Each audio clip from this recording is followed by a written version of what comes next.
Hey guys, welcome into the Eye on College Basketball YouTube channel. My name is David Cobb, and joined today by 24/7 Sports Director of Scouting Adam Finklestein, and we are here to have our semi-regular discussion about the latest in college basketball recruiting. And certainly, it's been a couple weeks, so we got a lot to catch up on. Adam, how are you doing today?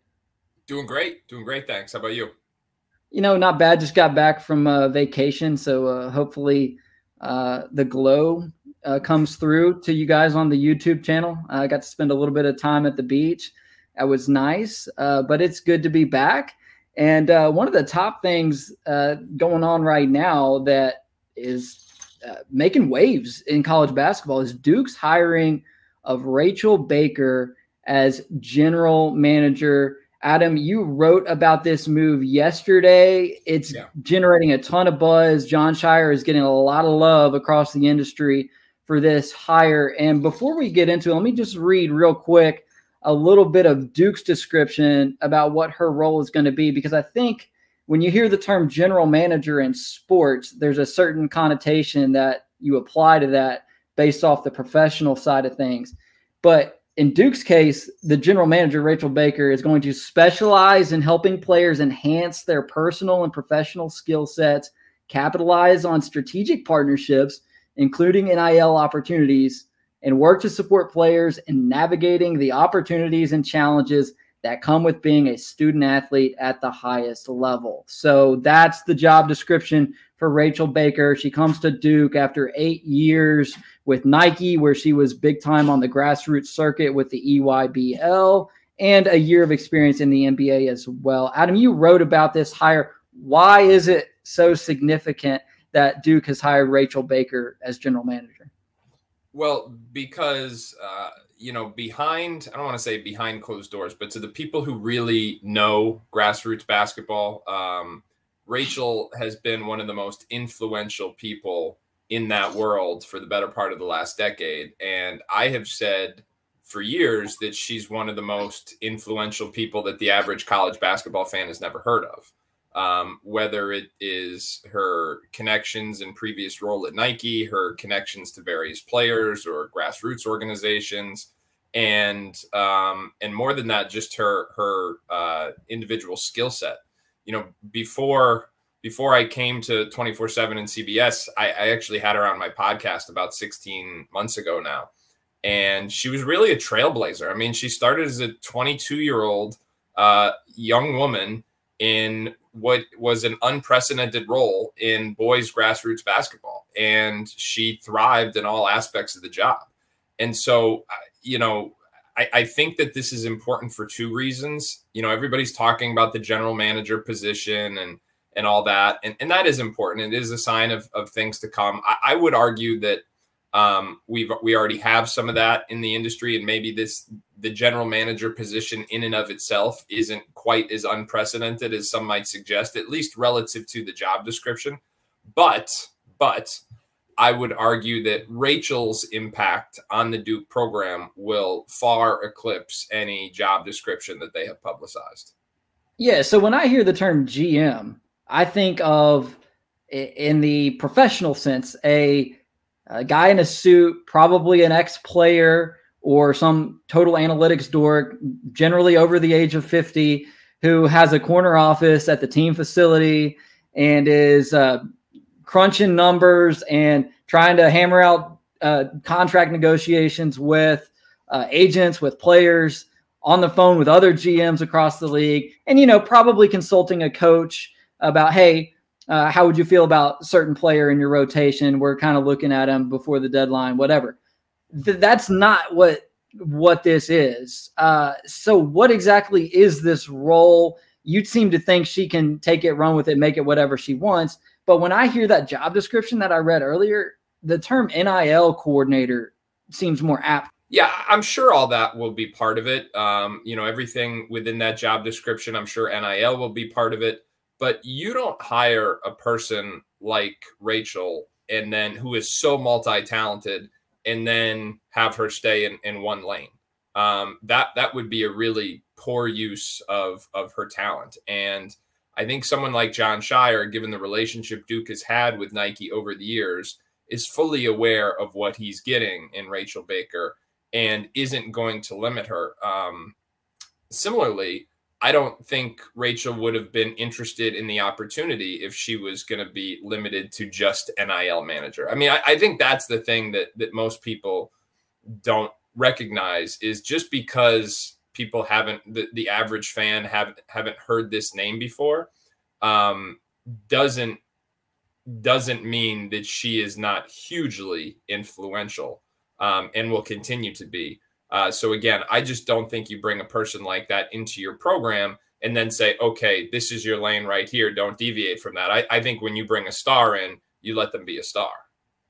Yeah, it's fascinating to see kind of how that role is going to evolve. It'll be interesting to see as well how many other programs follow suit and in what ways they tailor the new frontier that we're in. You know, it brings up opportunities for positions that haven't existed before. And, you know, it's not as though Duke is the first to ever wade into these waters. I mean, a couple that come to mind recently, you know, Penn State under Micah Shrewsbury hired Brian Snow as director of recruiting in a role that felt fairly unique 18 months ago, you know, at that time in the sport. And then, you know, you got another one that I'm aware of from having written about Arkansas's unique player acquisition strategy. Michael Musselman, the son of Arkansas head coach Eric Musselman, I think is the director of operations, but is very influential in identifying talent and in the recruiting world as well. How much more common is that becoming now in terms of like head coaches delegating some of the talent identification and recruiting to guys that aren't even bench assistants in many cases? Well, there's a couple of variables at play there, and the first is the NCAA rules. So how common is it that people in the quote-unquote support staff, and that means guys, I shouldn't say guys, that means people who are not in assistant coaching positions are involved in recruiting? It's very common, but it is not technically, you know, by the letter of the law in terms of NCAA rules over the course of the years. But it's also the equivalent to doing about 67 on the highway in a 65 zone, you know, like nobody cares. So it's, I think it's very common. I think it's very smart. And the GM title is people are really, you know, emphasizing right now. And again, I don't think that this is totally unprecedented. What's unprecedented is getting someone of Rachel's, ability and status to take this type of non-coaching position. That's what's unprecedented. The ability to use your support staff positions and to give them various titles and to have them help in recruiting and have them help in the business of basketball and to have them help in NIL and to have them help grow your program in various ways, that is not at all unprecedented. In fact, most high major programs have vast support staffs. And different coaches do, some do a better job than others in terms of utilizing those staffs and being creative with it. And certainly Duke is now at the forefront with what they're going to do, but also, again, with who the person is. All right, so let's wade into some hypotheticals here. As somebody who also covers the college football side, I've noticed a lot of chatter recently about this idea that perhaps actual coaching ability on court or on the field in this NIL era is about to really increase in importance as player acquisitions becomes a money game.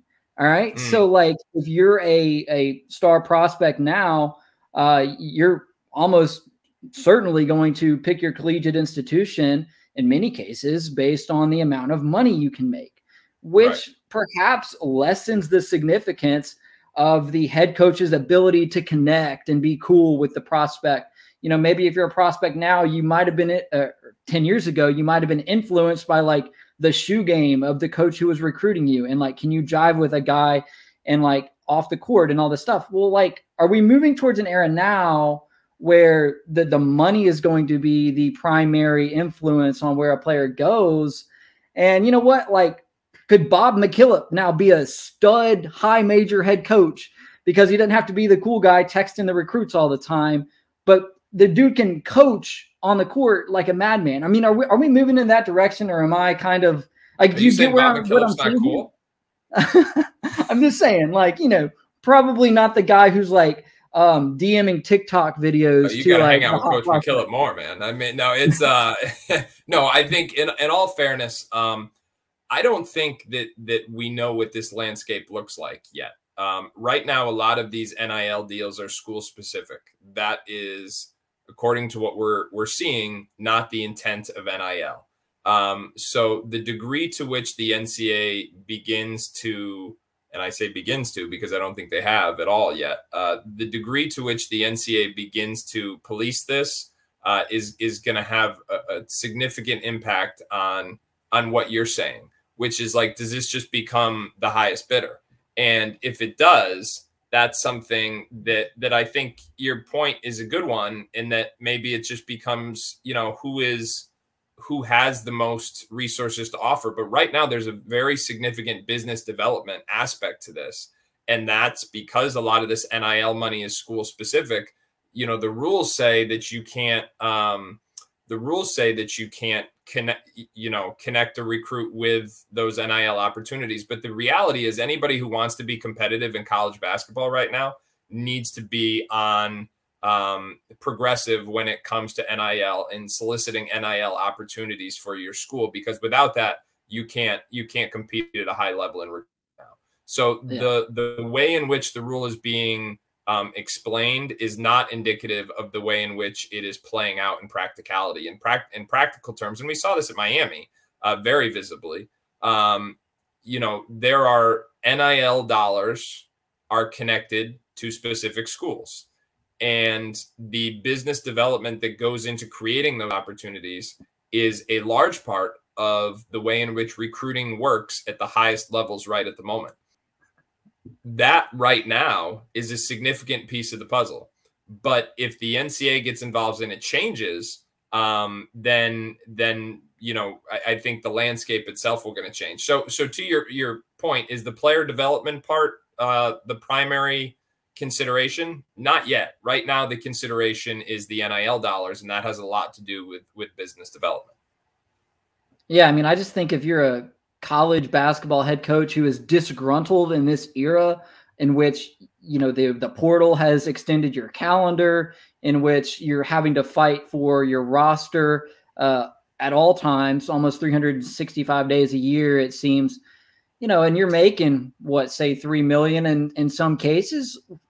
Would you not just go to your AD and be like, hey, look, I want to pay somebody $1 million a year to take it out of my salary, you know, boss? Like, I don't care. Nobody's saying that. Well, but like, you know, the idea that like you get somebody to manage your roster for you in consultation with you, it's just such a far-fetched idea in college basketball, in college sports in general, where the coaches are total control freaks. They want to have their thumbprint on every aspect of the program. It almost seems to me like you could get, much like in the pros, a GM in there who can look 3-4 years down the road and take some of that roster management burden off of you. And also maybe, hey, be the guy who coordinates with the collective instead of you having to dirty your hands by operating in that space. What if we called it salary cap manager? I think that is a better, like, nobody's going to call it that, but that is a better description. And to be clear, we're not talking about any one school. We're not talking about Duke in particular right now, just in general. Like I think, because if you don't think this is happening in every high major school in the country, specifically in certain leagues where NIL is a much bigger factor, then you know, it just is. So finding access to those NIL opportunities is something that every staff is working on right now. And those that aren't are being left behind. There's a definite regional component to this. You know, the West Coast, the Northeast, they haven't been as ahead in NIL as other parts of the country. Certainly the SEC has been at the forefront of it. But those schools, they are working on this day and night, because this is recruiting right now. And until the NCAA comes out and lays out a framework for how this is not only supposed to work, but how it's going to be enforced, this is how it's going to continue to work. And so general manager, director of recruiting, whatever, every staff that is working in NIL is, whether it's a point person or whether it's a collective effort, is managing those professional relationships and trying to get a sense of what kind of resources they have to allocate and to offer, even indirectly, to potential recruits. That's just the lay of the land right now. Yeah, absolutely. So Duke's hiring of Rachel Baker as general manager is how we got on this topic. We ended up going down the rabbit hole a little bit, but it's all interesting, even in a hypothetical sense, in some cases, sort of what all this could lead to in terms of positions, new positions in college sports. And, the NIL game is also pertains quite a bit to our next topic, and something that I've been real curious about, just kind of looking year over year at the class of 2022 and the class of 2021, a huge difference in the number of top 50, top 100 guys who are choosing the professional alternatives. So obviously in the last 2 to 3 years, the advent of the G League Ignite and the advent of Overtime Elite, of course it was going to be the end of college basketball as we knew it, right? Like, all these guys weren't going to go play college ball anymore because they were going to go do these other options. And, to be fair, the class of 2021 had 5 top 100 players, from what I can tell, who took those options. It looks like the class of 2022 only has 1, and that's Leonard Miller, who hasn't even said maybe where exactly he's going to play. So Are we seeing NIL help college basketball retain more of that top talent? Just a couple of years removed from seeing 5, 6, 7 of those guys go and pursue those professional options? Yeah, I think we are. And I would rephrase it like this. What was the role of G League Ignite and things like that in the creation of NIL? Because remember, NIL was a hot topic that the NCAA was dragging their feet on forever.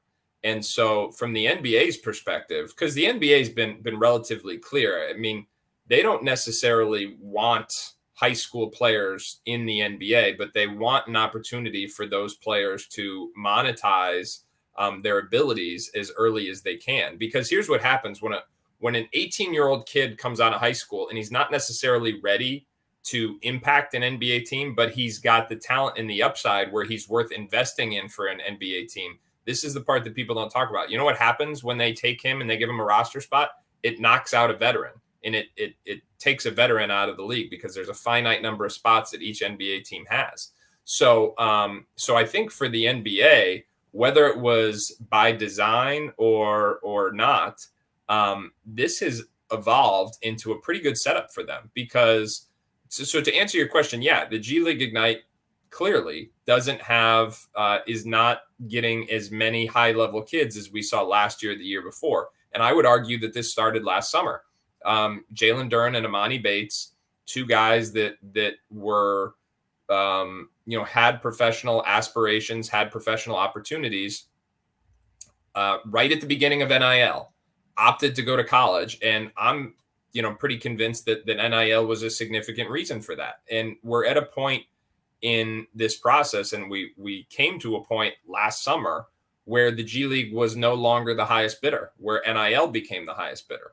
And again, it's not specific to just one school. I think that there are multiple schools that are in some cases willing to outbid the offers that thus far the G League Ignite has done. So the question becomes, does G League Ignite raise the bar and start paying more? Or is this ultimately an evolution that is a positive in their mind, where kids are going to college, they're not taking roster spots away from older NBA veterans, and yet they are still able to compensate on their ability? So in my mind, if I'm in the league office, the NBA league office, even though we're not getting the same amount of kids in the G League Ignite we were a year or 2 ago, I've got to sit back and say, you know what, maybe this has evolved pretty nicely given what our initial objectives were. Well, no doubt that the entities are coexisting more peacefully than they were. I mean, 2 years ago, this was a huge issue for college coaches. I mean, Mick Cronin was irate because the G League Ignite took Daishin Nix out of a signed letter of intent, right. and Penny Hardaway was vocal about college basketball needing to give coaches ammunition to fight back, or else they were going to start losing players.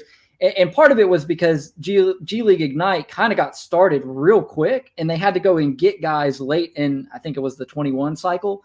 And therefore you had Knicks, you know, and other guys like him who were either signed or committed or close to it, end up leaving. And so it doesn't seem like that's happening anymore because college basketball has the ability to compete. I mean, we were just flabbergasted at the financial figures that the G League Ignite was offering when it first came onto the scene.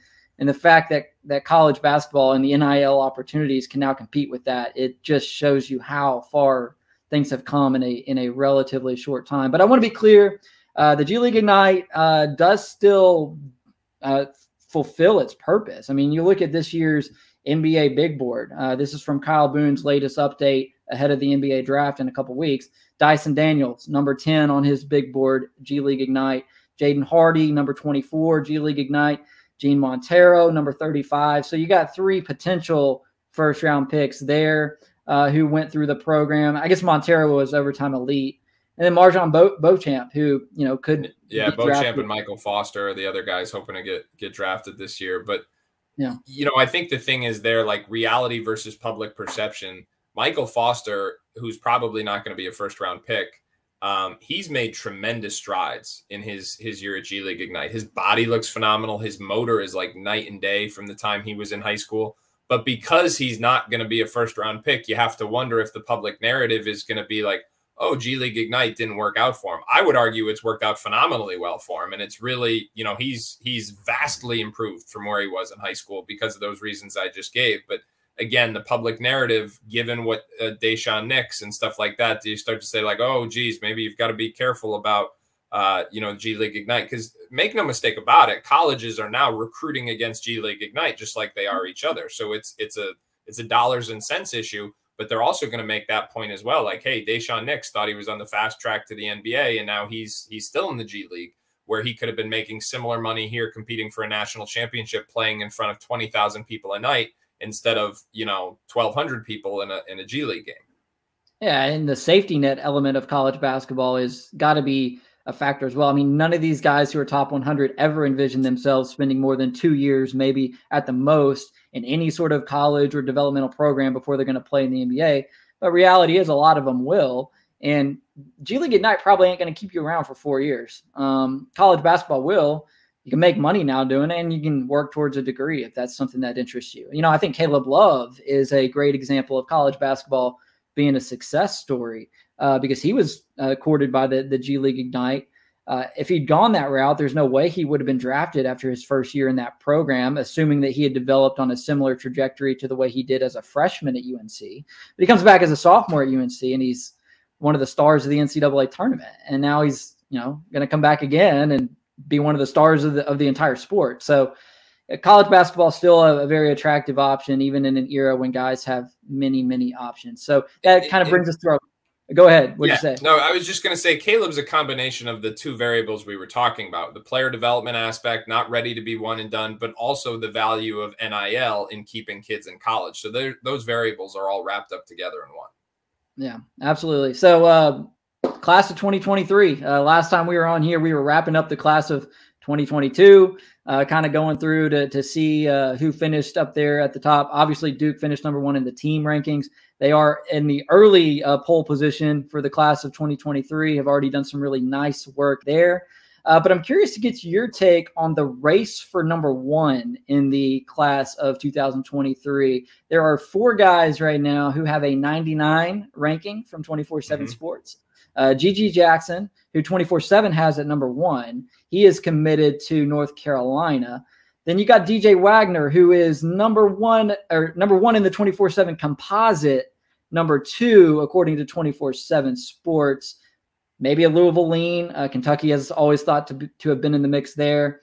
And then number 3, Justin Edwards. Number 4, Xavier Booker. All 4 of those guys have a 99 ranking. How open is this race to be number 1 in the class of 2023? Yeah, I think it's wide open. This is a class without a definitive number 1 so far. DJ Wagner is the player who, historically speaking, has had that spot for almost his entire career to date. He's also, in terms of sheer productivity, it's hard to argue that there's anybody better, because he has been a high volume scorer who continues to add new weapons and just continues to put up numbers, and also is getting more efficient while doing it the entire way. Gigi Jackson is someone who's really ascended within the last year, still just scratching the surface of his potential. He's a high-level athlete. He's really bouncy around the rim. He can impact the game in the paint on both ends of the floor, but he's also got a developing face-up skill set. And then Xavier Booker, who Eric Bossi has been super high on all spring. He had the opportunity to see him on a couple different occasions this spring. I just saw him for the first time live this year at USA Basketball, the training camp out in Houston. And his upside is as high as anyone's, because we're talking about a guy who's right around 7 feet, who runs with the type of long, bouncy, fluid strides that you just can't teach, and that everybody, you know, like my mom could be at the game and be like, wow, who's that guy running like that? I mean, it's just so obvious. And at the same time, he's hammering dunks. He's got touch out to the 3-point line.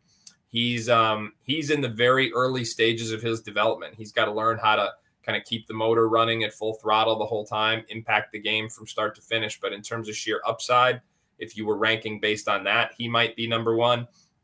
And then Justin Edwards is a guy who, you know, quite honestly, internally, he almost finished at number 2 this time around. I know Travis Branham is a huge advocate of him, and rightfully so. I mean, we're talking about a big lefty wing who is a volume scorer and a versatile scorer. And when you start projecting down the road to highest levels and what is most coveted in today's NBA, and then you say, geez, that's a prototype that is really more valuable than you know, a conventional big man. So I think all 4 of them, when you start projecting them out long term, have a legitimate case. And this is a race that's going to go on for the next 11 months, and is you know, and the other thing too is we might see other players enter into the conversation. So I think this is wide open, and it makes for a lot of fun.